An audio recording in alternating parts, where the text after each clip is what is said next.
আমি ধুপগুড়ি থেকে আসছি। আমাদের উত্তরবঙ্গ আদর্শ কাম হসপিটাল অ্যান্ড একাডেমির ছাত্র আমি।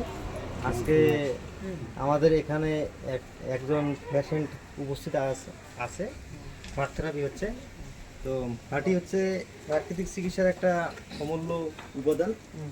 মাটি দিয়ে চিকিৎসা করতে গেলে আগে আমাদের শুদ্ধ মাটি আনতে হবে এবং মাটিটা উপরের স্তর থেকে 3-4 ফিট নিচের থেকে তুলতে হবে এবং মাটিটাকে রোদ্রে ভালো করে শুকাতে হবে।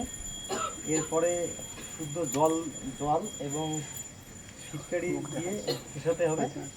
তারপরে পেশেন্টের শরীরে লাগাতে হবে সম্পূর্ণ শরীরে এবং মাটিটা শুকানোর সময় পর্যন্ত অপেক্ষা করে থাকতে হবে।